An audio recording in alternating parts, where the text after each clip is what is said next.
کاری که در صندوق اعتباری هنر انجام دادیم، برنامه‌ریزی که از سال 99 پایان دولت 12 انجام شد، توسعه سامانه جامعی بود که بتونه اولا دیتای مشخصی از هنرمندان و افرادی که دارن از صندوق اعتباری هنر خدمات رو دریافت میکنن بتونیم دیتای جامعی داشته باشیم و اینکه فرآیندهای صندوق هم تا حد امکان هوشمند بشه و مبتنی بر فناوری و مبتنی بر سامانه انجام بشه که هم شفافیت مالی رو به دنبال داره و همین که خب کارها تسریع میشه و نیازی به حضور افراد برای دریافت خدمات نیستش.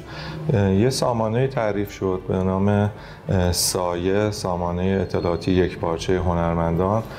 از اواخر سال 99 همونجور که عرض کردم خدمتتون ما این رو شکل دادیم. از آغاز دولت 13 خب با شتاب بیشتری این پروژه توسعه پیدا کرد و ما سعی کردیم که ماژول‌های بیشتری رو به این سامانه اضافه کنیم و فرآیندهای بیشتری از صندوق رو تحت پوشش قرار بدیم برای هوشمندسازی و مکانیزه کردن. خدمات صندوق رو میشه توی چند حوزه تقسیم بندی کرد. خدمات اصلی رو، یکی بحث خدمات بیمه هست که شامل بیمه تکمیلی سالیانه هست که ثبت نام از متقاضیان انجام میشه. یکی بحث معرفی نامه‌های بیمه به تامین اجتماعی و برقراری بیمه پایه هستش. یکی تسهیلاتی هست که تو قالب طرح‌های مختلف داره اعطا میشه و حالا بحث‌های مربوط به مستمری و تکریم و ورود به صندوق هم که با فرایند عضویت بر اساس اون آیین‌نامه‌ای که حالا توی صندوق مصوب شده هستش. ما سعی کردیم تمام این فرایندها رو به صورت هوشمند و مکانیزه در سایه پیاده سازی کنیم و حالا بازنگری هایی هم لازم بود که در فرآیندها انجام بشه. بحث بیمه تکمیلی هنرمندان هست که سالیانه در شهریور و مهر ماه این ثبت نام انجام میشه. تو قالب معمولا 3 تا طرح هست که خب اون هم به صورت کامل مکانیزه هست و مبتنی بر سامانه هست، هم از طریق پروفایل و هم از طریق اپلیکیشن صندوق هنر. پیام رسان اختصاصی صندوق میتونن متقاضیان این کار رو انجام بدن. امسال خوشبختانه بالای 70% از طریق پیام رسان ثبت نام ها انجام شد و 100% ثبت نام ها هم که همونطور که عرض کردم به صورت غیر حضوری و الکترونیکی انجام شده. بحث صدور معرفی نامه های بیمه تامین اجتماعی هست. اون رو هم کار جدیدیه که ما استارتش رو از شهریور ماه زدیم و عملیاتیش کردیم. همزمان با بیمه تکمیلی افراد مراجعه میکنن به پیام رسان و درخواست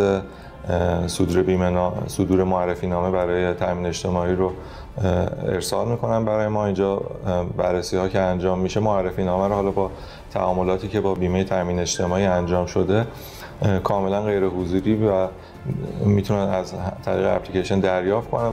با همون معرفی نامه مراجعه کنن به شعب بیمه تامین اجتماعی. یکی از مباحث مهمی که مورد تاکید مدیریت صندوق بوده بحث تسهیلات صندوق هست. خب با توجه به محدودیت منابعی که وجود داره توی صندوق، آیین‌نامه‌هایی هست که به چه افرادی بتونیم ما این تسهیلات رو اختصاص بدیم. خب فرآیندهای داخلی با توجه به اینکه بررسی‌های زیادی روش انجام میشه تو بحث تسهیلات تا اینکه معرفی بشن به بانک‌های طرف تعامل با ما، خب فرآیند معمولا زمانبری بود. خب کل این سامانه رو ما به صورت مکانیزه و الکترونیکی طراحی و ایجاد کردیم. در حال حاضر تمامی درخواست‌ها پس از ثبت توی سامانه این گردش کار در صندوق به صورت الکترونیکی انجام میشه و فرآیند خیلی تسریع شده تا معرفی به بانک هست و خب این سوابق به صورت کاملا قابل اتکا در سامانه ها موجود هستش. سوابق قبلی هم که بوده همه اطلاعات منتقل شده به این دیتابیس. خب و یه وضعیت مالی جامعی تقریبا ما از هنرمندان تو این سامانه ها داریم.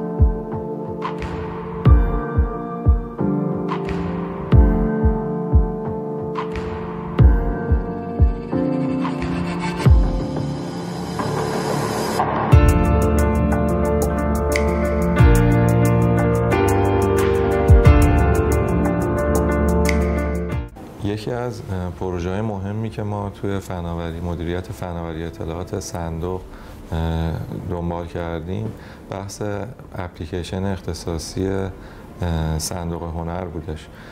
مهمترین هدفی که ما از توسعه این اپلیکیشن داشتیم بحث این بود که اخبار صندوق رو بتونن هنرمندان و اعضای صندوق به راحتی دنبال کنن از طریق تلفن همراهشون و اینکه خدماتی رو که خب میخوان از صندوق دریافت کنن رو هم بتونن به صورت غیر حضوری در دسترس داشته باشن. این اپلیکیشن در حال حاضر بالغ بر 56,000 نفر عضو داره خب و خدمات صندوق رو هم تقریبا به صورت کامل تحت پوشش قرار داده. توی شرکت‌های زیرمجموعه صندوق هم مثل معهداندیشان آکام یا همون هنرکارت خدماتی داره به هنرمندان ارائه میشه که ما در فازهای بعدی توسعه اپلیکیشن صندوق هنر به دنبال این هستیم که این خدمات رو هم بتونیم مبتنی بر اپلیکیشن ارائه کنیم. ما واقعا به دنبال این هستیم که بتونه فناوری اطلاعات به ارتقاء فرهنگ و هنر کشور کمک کنه و از اون طرف هم بتونیم یه عایدی و کمکی رو از بحث هنر و هنرمند در فناوری اطلاعات داشته باشیم که این دو با هم میتونه به نظر ما خلاقیت و توسعه رو شکل بده. باید که خاک درگاه اهل هنر شوی. صندوق اعتباری هنر